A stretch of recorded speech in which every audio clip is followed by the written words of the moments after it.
குறைந்தபட்ச அரசியல் அறத்தை கூட தொலைத்த ஒன்றியத்தை ஆளும் பிளவுவாத பாஜகவும், மாநிலத்தை ஆளும் ஊழல் மலிந்த அரசியல் கலாசாரத்தின் ஊற்றுக்கண் திமுகவும் வெளியில்தான் கொள்கை பகையாளிகள். மக்கள் விரோத மறைமுக கூட்டு கணக்குகளுக்கும் மக்களால் நிராகரிக்கப்பட்ட நேரடி நிர்பந்த கூட்டு கணக்குகளுக்கும் தமிழக மக்கள் 2026 சட்டமன்ற தேர்தலில் தகுந்த பாடம் புகட்டி விரட்டியடித்து தூக்கி எறியப் போவது உறுதி. ஆனால் நாம் ஏற்கனவே சொன்னது போல உள்ளுக்குள் மறைமுக உறவுக்காரர்களே. ஊழல் நடைபெற்று மற்ற மாநிலங்களில் எடுக்கப்பட்ட நடவடிக்கைகள் என்னென்ன? ஊழல் மலிந்த தமிழ்நாட்டில் நடப்பது என்ன?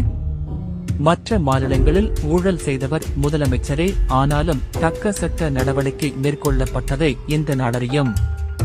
ஆனால் இங்கோ ஊழல் செய்தவர் மீது நடவடிக்கை பாயும் போது உடனடியாக அவர் டெல்லிக்கு பயணம் மேற்கொண்டால் அவர் மீதான நடவடிக்கையில் சுணக்கத்தை ஏற்படுத்தி நடவடிக்கைக்கு உட்படுத்தப்பட்டவர் எந்த ஊழலையும் செய்யாதவர் போன்று செயல்படுவதையும் இந்த நாடறியும்.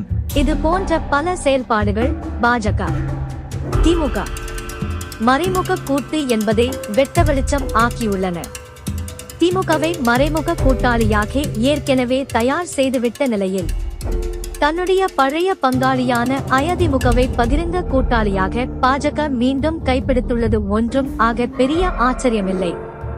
பிளவுவாத சக்திகளுக்கு சாமரம் வீசிய காரணத்தாலேயே ஏற்கனவே 3 முறை தமிழ்நாட்டு மக்களால் நிராகரிக்கப்பட்ட ஒரு நிர்பந்த கூட்டே இப்போது ஏற்பட்டுள்ளது என்பது நாம் சொல்லித்தான் மக்களுக்கு தெரிய வேண்டும் என்பதில்லை. 2026 சட்டமன்ற தேர்தல் களத்தில் நாங்கள்தான் திமுகவிற்கு எதிரான ஒரே அணி என்று பாஜகவும், தாங்கள்தான் பாஜகவிற்கு எதிரான அணி என்று திமுகவும் முழக்கமிட்டு ஒரு நாடகத்தை நடத்துவர். தமிழ்நாட்டு மக்கள் விழித்துக் கொண்டு விட்டனர். இனி திமுகவும் பாஜகவும் எத்தகைய வேடங்களையும் பூண்டு நாடகங்களை நடத்த இயலாது. தங்களை ஏமாற்றி வந்தவர்கள் யார்? தங்களுக்கென்று உண்மையாக உழைப்பவர்கள் யார்? தங்களுடன் உண்மையான உணர்வுடன் நிற்பவர்கள் யார்? தங்கள் வீட்டு பிள்ளைகள் யார்?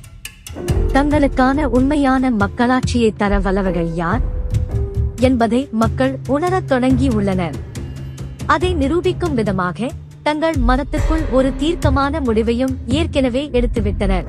நாம் ஏற்கனவே நம்முடைய பொதுக்குழுவில் அறிவித்தது போலவே 2026 தேர்தல் களமானது தமிழக மக்களின் ஏகோபித்த ஆதரவு பெற்ற ஒவ்வொரு வீட்டிலும் தங்களின் பிள்ளையாக கருதக்கூடிய தமிழக வெற்றி கழகத்திற்கும் வெற்றி விளம்பரம் செய்து மக்கள் விரோத ஆட்சி நடத்தும் திமுகவிற்கும் இடையேதான்.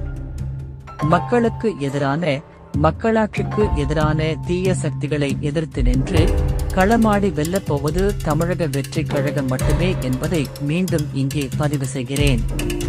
தந்தை பெரியார், பெருந்தலைவர் காமராஜர், அண்ணல் அம்பேத்கர், வீரமங்கை வேலு நாச்சியார், மக்கள் சேவகர் அஞ்சலை அம்மாள் என நம்முடைய கொள்கை தலைவர்கள் மற்றும் பேரறிஞர் அண்ணா, புரட்சித் தலைவர் எம்ஜிஆர் போன்ற மாபெரும் மக்கள் செல்வாக்கு பெற்ற அரசியல் ஆளுமைகளின் ஆசியுடனும் மதச்சார்பற்ற சமூக நீதி கொள்கை உறுதியுடனும் வீரநடை போடுகின்ற தமிழக வெற்றி கழகத்திற்கு ஆதரவாக தமிழகத்தில் உண்மையான ஒரு மாற்றத்தை வேண்டி விரும்பி நிற்கும் கோடிக்கணக்கான இளைஞர்களும் பெண்களும் தாய்மார்களும் மாபெரும் மக்கள் சக்தியாக திரண்டு நிற்கிறார்கள்.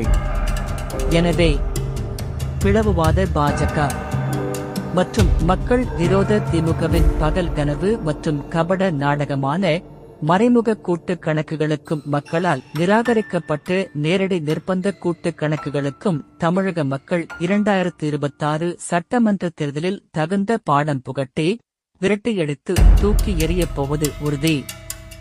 அதே நேரம் நம்மை உரிய இடத்தை நோக்கி அழைத்துச் சென்று உயரிய மக்களாட்சி அங்கீகாரத்தை வழங்கப் போவது என்பதையும் உறுதியாக தெரிவித்துக் கொள்கிறேன்.